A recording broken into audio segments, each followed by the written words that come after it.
Hey everybody, Jake here from Bearded Gear, and I'm ready to do my full review on this sucker. This is the Protech SBR, but it is the River's Edge Cutlery exclusive version with the blue titanium Cerakoted blade. It's not a titanium blade. The shade of Cerakote is blue titanium. Anyways, I'm ready to do my full review on it. Say hello to the reindeer, by the way. I'm filming in our little kitchen area today, so this is a really cool knife, and if you've watched my unboxing or my first impressions of this knife, you'll have already heard me say that I've actually already owned a Protech SBR. I had one a ways back that I purchased secondary from a buddy. It was a off-the-shelf version of the knife. It wasn't an exclusive like this one, but it was the one that had, I think it was a stone-washed blade, and then it had the black hard anodized aluminum scales, but it had the kind of milled pockets that look kind of knurled on it. If you look up the knife, I'm sure it'll be easy to find images of that version. I think that version, the handle scales look a little bit cooler. They're a little bit more dynamic maybe or something. But I didn't find that with the ergos of the knife, that I needed that extra grip. And so this time I was glad to see that I found a version that I really wanted, being this Protech, or this River's Edge Cutlery exclusive. But that didn't have the milling, because it just feels a little bit better. I cannot talk right now, I'm sorry. It is the end of a long day. It has a little bit better feel in my hand without that extra grip and texture. And that's something I've said quite a few times in a number of videos. I greatly prefer for knives to be locked into my hand with good ergos than to be locked into my hand with extra texture. Like really gritty G10 is, in my opinion, only necessary when your ergos aren't good enough to keep the knife in your hand on their own. And I would way rather have a very smooth knife that has ergos that lock me in than have a knife that's trying to shred my skin in order to stay in my hand. So this is one of those cases where the ergos really work for me, and we'll share more details about that in a moment. But let's talk about this knife in terms of its materials, and then I'll just go through what my experience with it has been. I was already somewhat in depth in my first impressions, and so I'm going to try to be somewhat concise and a little bit shorter here, but I also want to talk about how much I've used this knife and what I've found in my actual use with it, especially with this coating. So first things first, materials. We are rocking a blade steel of S35 VN. S35 VN, in my opinion, is an okay blade steel.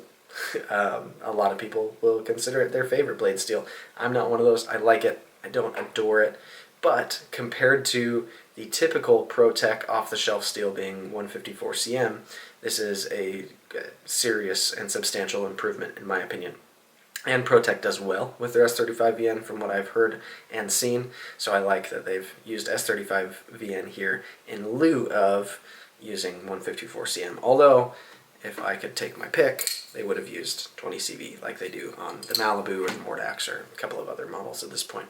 So, S35 VN blade steel, we have a coating, like I mentioned. This is a Cerakote in a blue titanium finish. I hope I can get the light to pick it up. It's got a little bit of kind of a metallic tone to it. I really like this coating in person, and the coating goes everywhere except for on the flats and of course the actual edge itself. So all the way around the spine, and even when you close this knife, you'll see it's literally all the way around. So coated everywhere except for the flats. We've got the designer's mark over here. This is a Les George design. I think it's Les George. Is it Les or Les? Les George? I don't know. Les George. More George? I don't know. If we have a deep carry pocket clip. These are made of steel. They're a loop over style. Comes all the way to the butt end of the knife. This is my favorite pocket clip currently in the production knife game, because not only is it a loop over style deep carry pocket clip, which is my favorite, but they countersink it into the knife and they countersink the screws into the tang of the clip, so it sits absolutely flush under there, and it's just excellent. The scales, of course, being a Protech, are hard anodized aluminum, and that is what you got here. The hardware on this one, I forget. I think my buddy Matt told me what the finish is on it. It might be just blasted or something, or sand washed. Anyways, it's a really cool color of hardware. We've got the button, the pivot screw over here, and then on this side, we've got the other side of the pivot screw and a couple of little screws that are all matching that kind of cool, almost metallic-y gray tone. I like the way it offsets just a little pop. It looks cool to me. So those are the materials we're working with here. Now, how much have I used this knife? My friend Jason is going to love that I'm asking a question and then answering it. He always calls me out on doing that. That's the way I deliver information. I ask questions that I then answer myself. So, how much have I used this knife? I've used it quite a bit. This knife for me is not an outdoor folder, so this hasn't it's come on hikes with me to shoot B-roll of and stuff, and I think I did my first impressions of it outdoors, but this hasn't been like a primary knife in my pocket when I'm going out on a hiking adventure, right? It's just not an outdoor bruiser. I don't think this knife would be particularly incapable outdoors, but it's more so that its size precludes it from being the type of knife that is common to find in my pocket outdoors is something like the 80-20, which is a beast and in 3V and has an insane lock and is just hefty, right? Because even though I have a fixed blade on me when I'm outdoors, I like the idea of having a very capable primary. So anyways, I've used this for what are my typical EDC tasks, and pretty soon I'll be doing a video kind of showing what a typical day-to-day use scenario would be, or what my typical day-to-day use scenarios would be with my knives, and to just kind of walk you through that by illustrating what I've done with this knife. It's been a lot of cardboard, both opening the packages themselves to get the contents out, but then also processing the cardboard. We live in a complex with a couple of tenants and we share one big dumpster, and so it's important to me to not be the a-hole who's putting in entire boxes without breaking them down into small pieces that lay flat. So I do a lot of processing cardboard, and I've done a lot of that with this knife. I would say, conservatively, I've probably done 15 boxes where I've fully broken them down to flat into strips that will fit well. So quite a bit of cardboard that I've gone through on here. And then I've also done a good handful of zip ties. I tend to go through quite a few zip ties, mostly because a lot of my daughter's toys come with zip ties on them. And then I'll also sometimes literally just pop a couple of zip ties with my knife, off of a broom handle or something, just to see how it does for it if I'm testing it.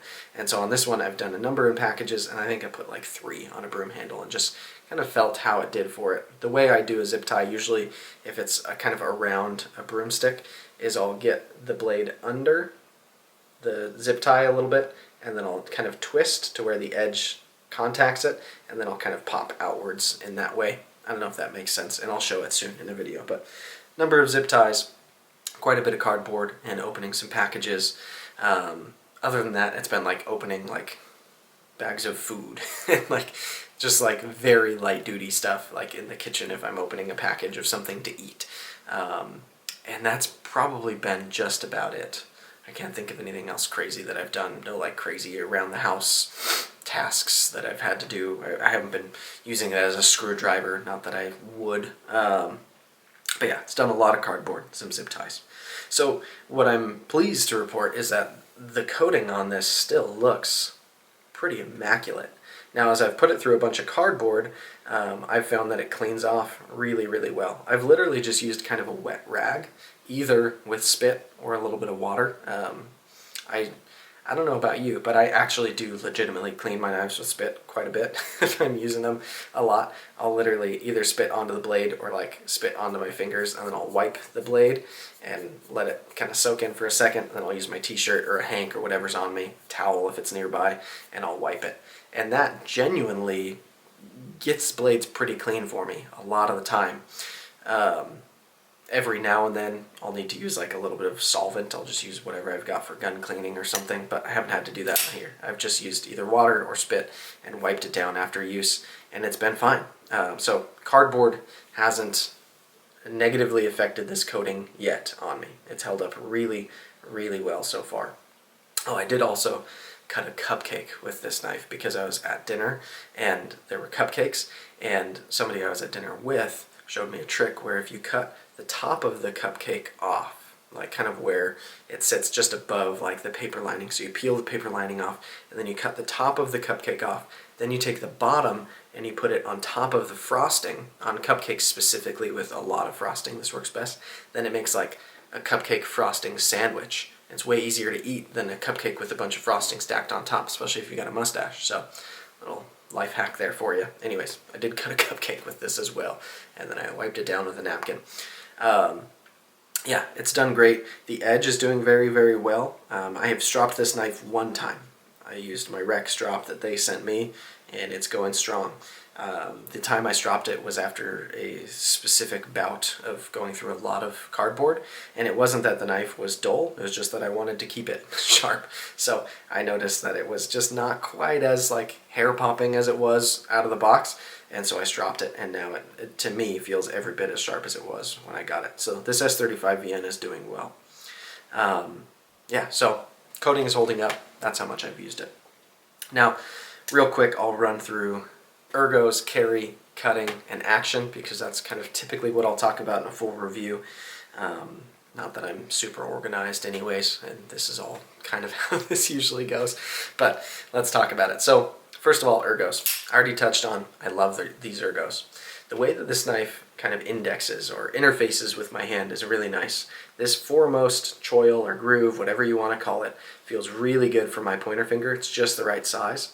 And then we've got this nice neutral kind of little bit of a curve here and then a drop off back there. So I get my pointer finger in there. In a hammer grip, I get all 4 fingers on. My pinky is just barely onto that primary spot.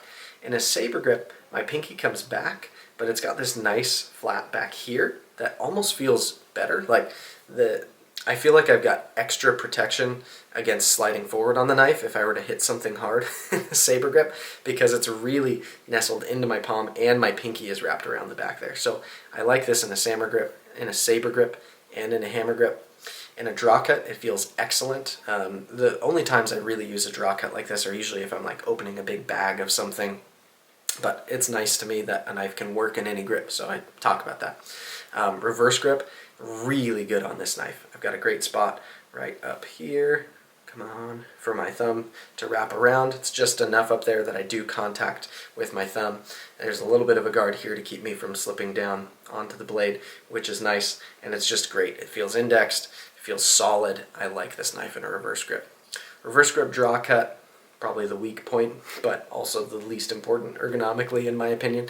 But it works. I can hold onto the knife this way. I still wrap my thumb around, which is nice, but it does dig into me a little bit in that way. So those are the grips, but I really like the ergos of this knife. For this knife being what I would consider small. This is a small knife. This is definitely a secondary knife for me, not a primary. This is not a knife that I would keep front right pocket. It's one that I would keep either in my back left pocket or my waistband, which I've carried it both of those ways. A lot of knives in this size, with this length of blade and this size handle, don't feel nearly as locked in as this does. It just really feels like it's not going anywhere in my hands. And this hard anodized aluminum isn't totally slick. It could definitely be much slipperier. It's got an inherent kind of texture to the way this anodizing is done, but it's not gritty at all.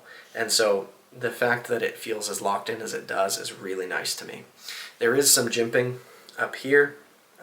This jimping, I'm torn on. I like that it's there in the sense that it does add to my sense of feeling really secure on this knife. With it being this small, I do think it's necessary to have some jimping there.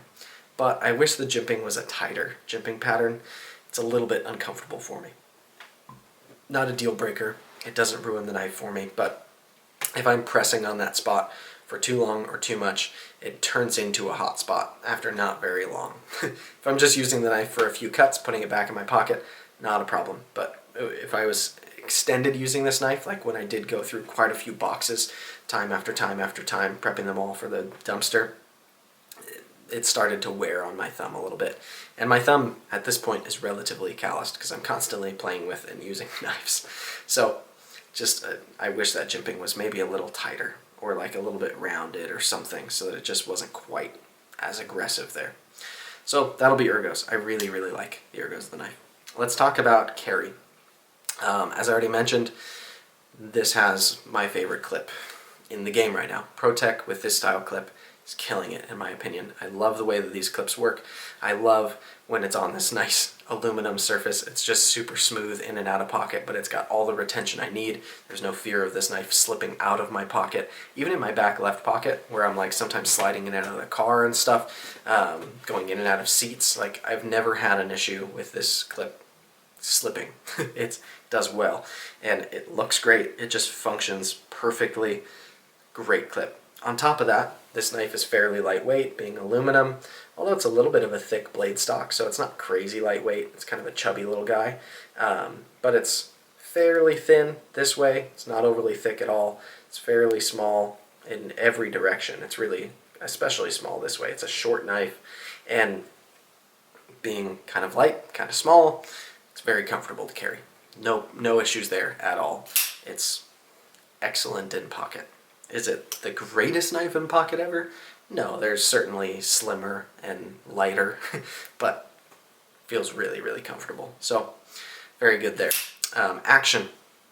The action on this knife is everything you want out of a Protech. It is a super snappy auto, and it does everything that a Protech auto should do. It just fires out super hard, locks up reliably every single time.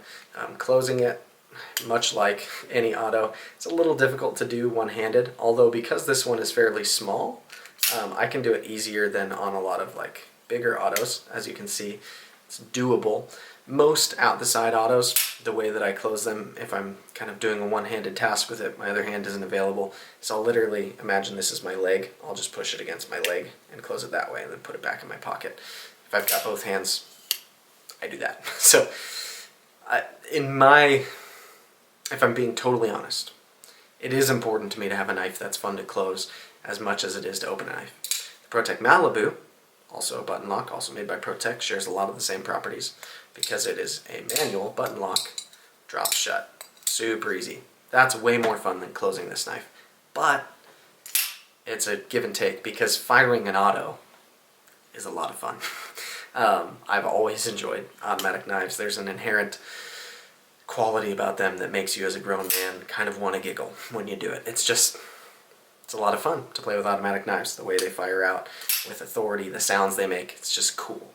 So this one is a great Protech auto. If you haven't experienced a Protech auto, I would encourage you to do so. They make what I would consider action-wise to be the best out-the-side automatics. It's what they do. They're amazing at it.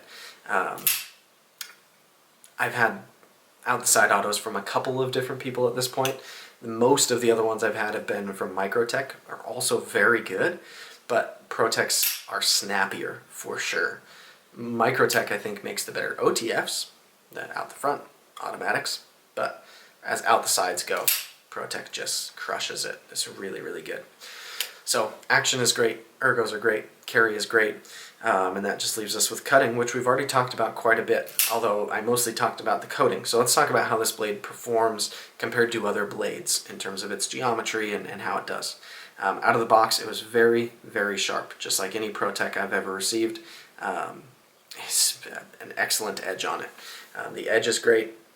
The blade profile, you'll see we've got a flat up here, then we've got a swedge, and then our grind is a flat grind, and it's pretty thick, if I'm being totally honest. This is certainly not a slicey little blade. In fact, the behind the edge seems consistent with how kind of stubby this knife feels in general. It's not a thin little slicer, but I don't think it's really trying to be either. Would I prefer it if it were slicier? Absolutely. I like when knives are really slicey. So if this was a hollow grind, and it was real thin behind the edge, for the way that I use this knife, being a secondary and not a primary, I would like that sliciness. But that said, it is totally usable. It works just great, or just fine, I should say. It's been pleasant for any cutting task I've ever needed to do, and the fact that the edge is so sharp on it, it's going to cut things well. It could be thinner behind the edge, but it also could be thicker. This is not the thickest folding knife behind the edge that I've ever felt. Far from it. The geometry is still good. It's just not excellent. And it's going to keep quite a bit of sturdiness, I think, because it's this flat grind. It's kept a little bit thick. It just feels like if I did need to pry something open with this knife, I'm not worried about this blade failing. Like, it feels stubby and kind of chunky. It's not like the thickest blade stock ever, but it just feels robust in a way that little knives like this oftentimes don't. And so I like it. I've had no issues with the cutting performance. It just hasn't been anything to write home about. It hasn't been like, wow, I found a new pinnacle of sliciness. But that's fine. Not every knife can be a pinnacle. So it's a lot of fun to play with. It's good to carry. Cuts just fine. It indexes in my hands super well. I like the ergos. It is a good knife. And this one in particular, being an exclusive from my friends over at River's Edge Cutlery, who I like quite a bit, in a color that I think is really cool, happens to match my shirt pretty well today as well. It's just really cool to me. I knew that I liked the SBR, but I'm glad that this is the one that I've ended up with after all this time, because ever since I let go of my first SBR, I always kind of thought I'd probably get another one. I didn't let go of it because I didn't like it. I let go of it to chase another knife, and that happens for me a lot. The way that I buy knives a lot of the time is by selling knives that I have, and so sometimes that happens, but I always kind of felt that I'd get another one, and as soon as I saw that this one was real, it made perfect sense to me that this would be the one that I own. So I really like the SBR. It's a good knife, and this Protech, or this River's Edge Cutlery exclusive version is my favorite one. So there you have it, my friends. That'll be my full review of the Protech SBR River's Edge Cutlery exclusive in blue titanium Cerakote, and I think it is a sweet little piece. Thanks for watching, guys. I'll see you on the next one.